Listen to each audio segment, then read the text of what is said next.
Bueno, ha sido muy preocupante el dato de ayer de crecimiento del mes de mayo 1.8 después de haber crecido 2 puntos el 2% el mes anterior.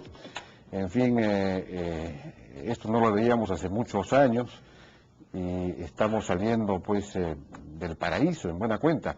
Y el problema es que cuando ya no tenemos ese viento de cola que viene con las exportaciones, con los precios de los minerales altos y todo lo demás, de pronto las empresas descubren que no pueden salir adelante porque están sobrecargadas de regulaciones, tienen que responder a toda clase de requerimientos de la SUNAT, de un conjunto de instituciones, de las leyes laborales, en fin. Y entonces cuando la corriente, digamos, no es favorable, luchar con este peso contra la corriente es casi imposible. Estamos con Eduardo Ferreiros, gerente general de Comex. El otro día sacaron una nota sobre este asunto. Eduardo, buenas noches, ¿qué tal? ¿Qué tal, Jaime? Bueno, ¿cuál es la vida de las empresas día a día? ¿Qué es lo que hay que hacer? ¿Qué casos nos puedes contar? Sí, lo que tenemos es que ya sabemos todos que se ha desacelerado el crecimiento, el gobierno lo ha reconocido, lo que me parece importante, y ha comenzado a sacar un paquete de medidas que básicamente, en mi opinión, buscan impulsar la gran inversión, los temas mineros, los temas petroleros y hidrocarburos, que son las grandes empresas. Pero hay una serie de temas que afectan el trabajo del diario, el día a día de aquella mediana, pequeña empresa que tiene que enfrentarse con una serie de instituciones, con la SUNAT, el Ministerio de Trabajo, el SUNAFIL, DIGESA, y la lista es muy larga. INDECI, y la DIGEMIT, y podemos seguir con la lista, que son instituciones que están para servir al empresario, a servir al ciudadano, y que por la discrecionalidad de la regulación, la excesiva regulación, no pueden concentrarse en su trabajo, sobre todo en estas épocas difíciles, sino tienen que estar todo el día concentrados en cómo destrabar su problema con la SUNAT, con el Ministerio de Trabajo, cómo cumplir la ley, que ya han observado muchas veces tonterías, porque el inspector tiene una discrecionalidad inmensa y no le gusta irse de una empresa sin observar algo. Entonces hay cosas absurdas. Entonces yo creo que el empresario lo que necesita es tener el espacio para dedicarse a su negocio, a hacer utilidades para su principal socio, que es el Estado, que se va a llevar el 30% de las utilidades, y el Estado lo que debería hacer es acompañar a esa empresa y decirle qué necesitas, cómo te quito las trabas para que produzcan más utilidades, para yo recaudar más y darte infraestructura, mejor educación y salud, que es en lo que se debe concentrar, pero las cosas no están funcionando así. Y necesitaríamos una moratoria de todas estas normas yo creo que de 6 meses, por ejemplo, que no se metan con ninguna empresa durante 6 meses, no digan nada, como si no existiera. Y que dejen trabajar. Realmente, digamos, no llegar a ese extremo, pero yo sí creo que y acá hay una dificultad, y te puedo hablar porque he estado en los dos lados, he estado 12 años en el sector público y he llegado a ser ministro, y muchas veces de ministro no te enteras del día a día de lo que pasa con las funciones de tu portafolio. Entonces, con el ánimo de ayudar y de contribuir, necesitamos que los ministros sepan qué es lo que está pasando con sus inspectores, con las funciones que tienen que cumplir, y que levanten estas trabas y que dejen al empresario. ¿Y cómo hacer para informarles entonces, para crear un mecanismo? Nosotros en Comex estamos trabajando, recopilando información de asociados, vamos a abrir ahora para ver un poco las casuísticas de las empresas y comenzar a recibir estas quejas y presentárselas al gobierno, pero ya hay cosas que son muy Eso debería ser pues la Cámara de Comercio de Lima, la Sociedad Nacional de Industrias, que son Comex Perú lo va a hacer y lo va a hacer muy bien. O ustedes también. En eso estamos, pero porque ¿qué es lo que sucede? Ahora que estoy en el sector privado, el día a día en Comex, muchas veces son empresas que vienen a quejarse de las cosas más absurdas que te puedas imaginar, de que están lidiando porque tienen un problema en que, como explicaba el otro día en el artículo, una empresa que le acotan porque su lavadora dice que tiene 10.5 kilos de capacidad, la acotan, dicen eso es menos, y la miden sin ningún criterio técnico, de ahí pasan los años, una lavadora, la capacidad de lavadora, el importador dice es 10.5, la autoridad dice no, eso es menos porque metió unos mandiles y acá no entran 10.5, $200.000 de acotación. Apelas, cartas van, cartas vienen, al final se logra, ¿cómo friega? O sea, se logra definir que vayan a una norma técnica, y le aplican una norma técnica. Después de 3 años le dicen ya la capacidad es 60.5 litros. No estamos hablando de litros, estamos hablando de kilos. O sea, el problema no lo solucionaron, hicieron todo ese esfuerzo, utilizaron mal, y el problema sigue, y la deuda ahora es 1,5 millones, ¿no? Otra empresa que van a inspeccionar por temas de seguridad en que los operadores tienen que usar calzado con punta de acero. Todos usan punta de acero.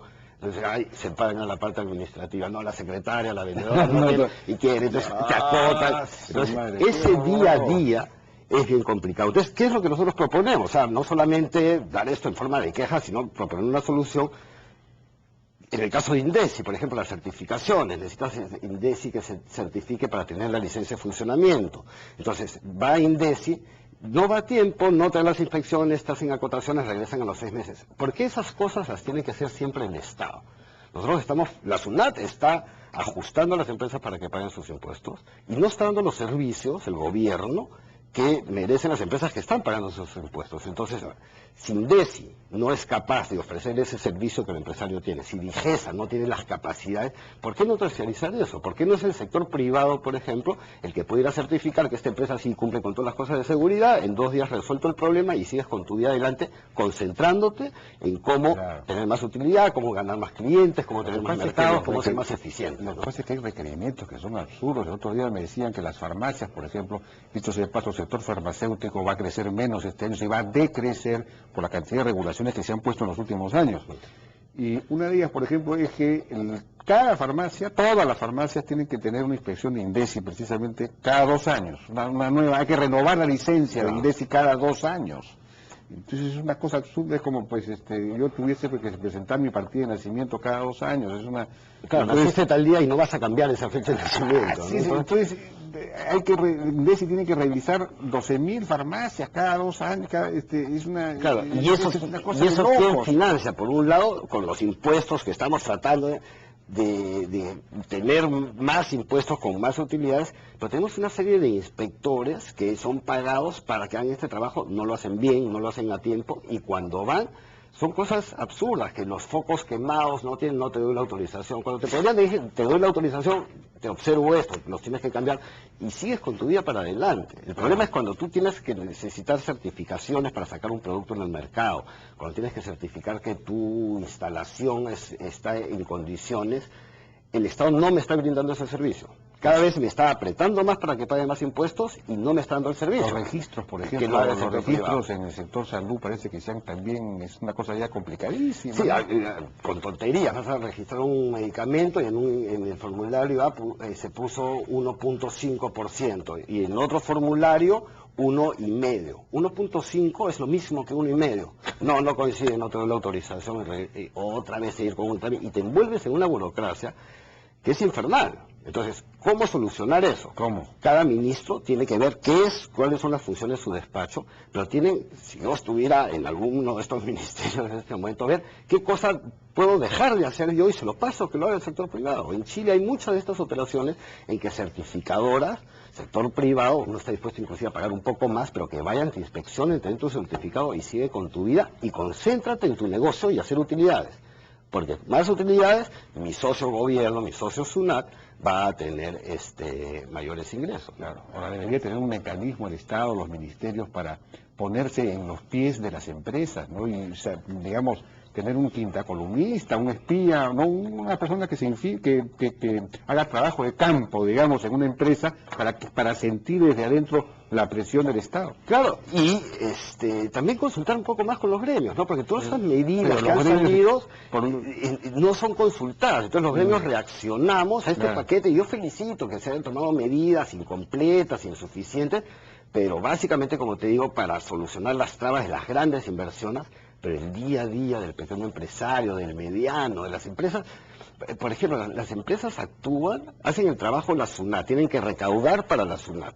La SUNAT no les está pagando a las empresas para que hagan eso, pero bajo el sistema de retracciones, de percepciones, de retenciones, las empresas tienen que modificar sus sistemas de cómputo, contratar gente, comprar más computadoras, cambiar su sistema de inventarios, y si fallas en una, la SUNAT te multa cuando le estás haciendo un trabajo que, ya no voy a llegar al extremo de decirte que la SUNAT le debería de pagar a estas empresas. Debería pagarle. Claro, pero no estar ahí presionándolas, castigándolas. Entonces, insisto, el empresario pierde tiempo de su trabajo para tener que lidiar el día de ayer en la mañana está la notificación de la SUNAT que le cae la inspección, regresa, están los inspectores de trabajo, llega a su escritorio, parece que le dieron la licencia de INDES y no se la han dado, y entonces ese es el día a día de un empresario en que en un momento dice ya basta, pues. Eso para no hablar ya de la normatividad misma, ¿no? Por ejemplo, la Ley General de Trabajo, digamos, la rigidez, los costos tan altos de la formalidad. Porque lo que uno ve es que la informalidad sigue siendo muy alta en el Perú, pese al desarrollo que hemos tenido. El empleo informal se ha incrementado un poco, pero no porque en pequeñas micro o pequeñas empresas se hayan formalizado, sino porque las grandes o las medianas, importantes, digamos, se han expandido, entonces se han empezado a jalar. Claro. No, pero no porque los que están abajo no pueden subir, están aplastados por todas estas leyes. Claro, y el que ya es formal, el otro día el ministro de Economía Castilla decía en una entrevista contigo que lo que queremos es hacer que las empresas crezcan, que la pequeña pase a ser mediana, y está bien, acompañemos. Entonces preguntemos cómo hago para que de pequeña pase a ser mediana y no lo contrario, que de pequeña regreses a informal. Porque estar en la formalidad tienes que lidiar con todas estas regulaciones e instituciones que te hacen la vida imposible, ¿no? Entonces ahí hay que, me parece interesante el trabajo que están haciendo, se están focalizando en la gran inversión, que es la que más resultados puede dar en términos de crecimiento, pero el día a día de miles de empresas tiene que ser más fácil. Han tocado algunos temas, por ejemplo, la ley de seguridad en el trabajo también afecta a la mediana empresa y a la pequeña empresa. Es decir, han aliviado algunas cosas para la INDECI, por ejemplo, también han dado algunas desregulaciones ahí, no sé. Están dando y corrigiendo cosas que se han hecho mal y eso es bueno, pero ahí no quedó el trabajo, no se ha acabado, has comenzado, escucha al empresario en la problemática que tiene en su día a día, ¿no? Entonces, el ministro habló de un paquete continuo, entonces hay que montar ese mecanismo de ir entonces han generado un sistema de supervisión, de acompañar a la gran inversión y quitarle las trabas. Yo creo en las ventanillas únicas, o sea, una vez que Proinversión, que está haciendo un gran trabajo y está concesionando, da la concesión y le dice al que gana la concesión, ya ahora te las arreglas como puedas, ¿no? Y tienes que ir al Ministerio de Cultura, al Ministerio de Medio Ambiente y al Ministerio de Transporte, y muchas veces, ahorita hay 28 contratos petroleros que están paralizados por fuerza mayor, por motivos de... Pero hoy día hay dos empresas que se han retirado. Exacto. Dos empresas. Y habían 6 que se han retirado. Que se han retirado por fuerza mayor, porque han estado un año esperando que les aprueben el estudio de impacto ambiental y no se los aprobaron. Yo ya me voy, se acabó. Claro, ¿Cómo es posible cuando estamos creciendo solo 1.8? Entonces, están poniendo atención, han creado una unidad en el mes para resolver eso, pero una unidad en que también pueda escuchar el problema de la pequeña, de la mediana empresa, de su día a día, hacerlo viable y que te acompañe a que ganes más, que tengas más utilidades para que pagues más impuestos, ¿no? Eduardo Ferreiro, gerente general de Comex, muchas gracias. Gracias por la participación. Vamos ahora a hablar de un caso concreto de Francis Mackey, es empresaria y justamente tiene unos problemas de esta naturaleza que nos los va a contar.